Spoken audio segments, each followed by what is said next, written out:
welcome to M&B Airgun Review. This is going to be my last video on the Cattleman for a while until I get some more shooting time with it. Basically because I do want to spend some time with it, and I'm going to have to move on to some other gun reviews for a little while. I've covered this topic a lot, so I just kind of want to leave you with this for a while until I can get back to you with some more range time. Okay, and what have we learned about the Cattleman? That's what everybody wants to know. What have we learned since the reviewers have got the guns and we've been shooting them a little bit, and what have we learned? And what were the rumors beforehand? Well, the rumors were that it was just like a pished off, and it was going to be of very poor quality. And these rumors started rolling out, well, honestly, before the Cattleman even hit the market.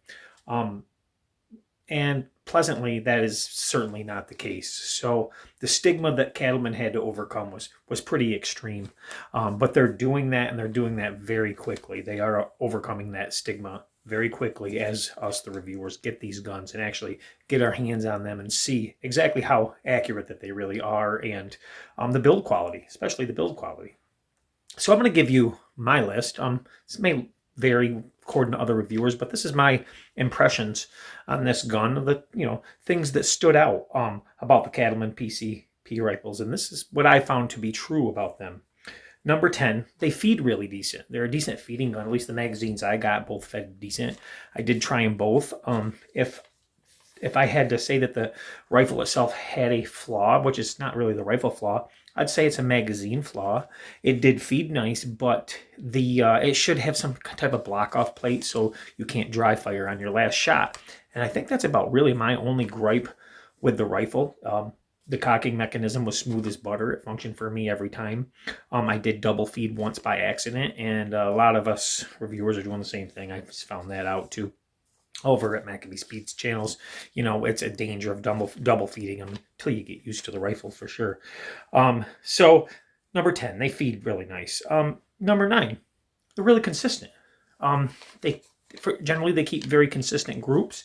Our results are varying, but according to degree of exactly how good of a shot we are, or skill level or whatever, they vary, but generally the grouping is really, really nice. Now a lot of people are trying these shots pretty close range, but I'd suggest pulling back farther because I found that the gun really shines a little bit back farther. So I'd like to see some other reviewers do that. Pull back a little bit and see what their results are after they get on paper. Sight the gun in at 7,500 yards and see what you get, because you might be surprised. Yeah, they're consistent. So, and number 8, well, they're made out of 4,000 grade steel. And the workmanship in these rifles, if you really start to dig into them and pull things apart, is really second to none. At that price point especially, they really do have something special. Whoever's doing their gunsmithing is amazing. And when you look down the barrel of a Cattleman gun, at least the one that I got, it's hard to describe, because the rifling inside of this air gun is really a work of art. Whoever is doing the gunsmithing really, really knows what they're doing, and they knew how to make these guns perform to the best of their ability, I believe. Number 7, they're not built like a pished off. It's not even in the same ballpark. It's not even, shouldn't even be compared to a pished off. They're just not. And I'm not doing it to knock the pished off. I liked them when they came out. I thought they looked really cool. I love the design of them, and I'm kind of glad that Cattleman did that and actually used that design. But I assure you, they're a way better quality gun, built with a lot better components. That the pished off simply has inferior parts, and that's where it all lies, in the quality control and the parts and steel that's used.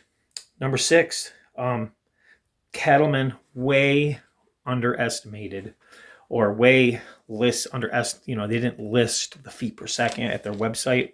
They really, really listed that really low compared to what it really is. And it's my belief, and I may be wrong, that they did that for a shock factor when the rifle hit the market.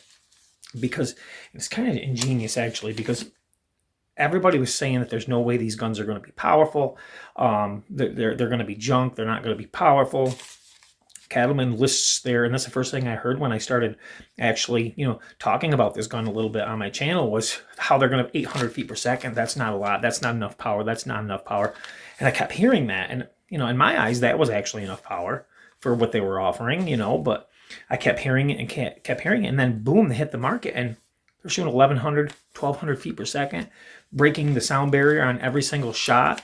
And now you're hearing, oh, it's too much power. It's too much power. So some people we can't please, but I'm pleased with the results, especially these results, because this gun seems to be really well suited for shooting slugs. And that's where it's at, right? It's actually putting out from anywhere from I've seen 49 to 52 pound foot. So definitely, yeah, that's with a 26 grain slug. So, yeah, it's putting out some energy. It's putting out some joules.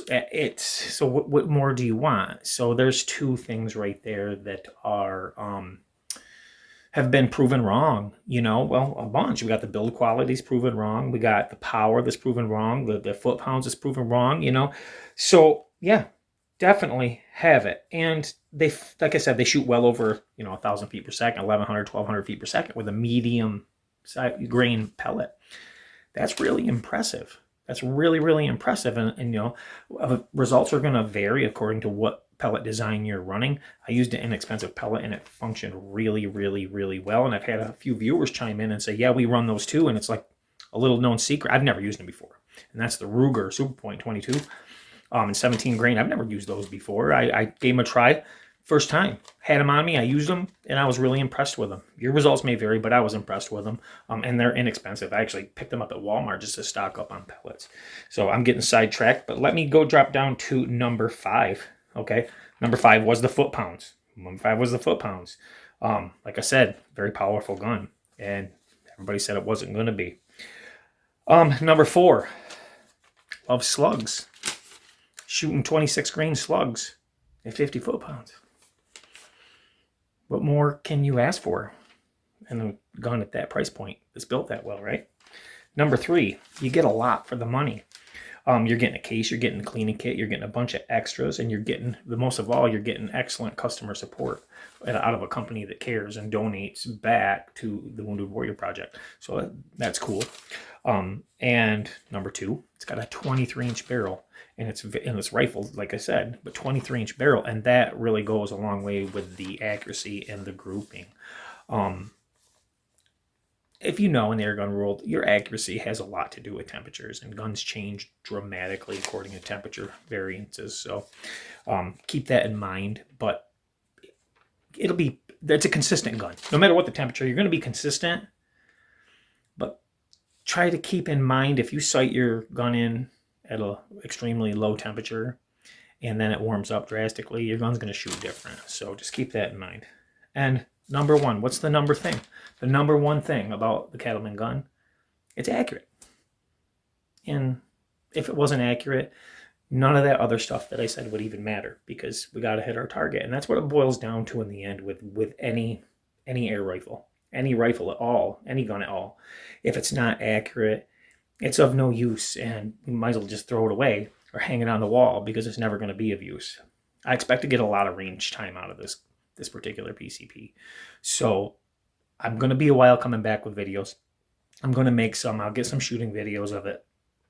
And as you know, the people who follow me, my weather here hasn't been the greatest, but hopefully there's going to be some light at the end of the tunnel, and we can set up some decent videos where you all can see me shooting the target.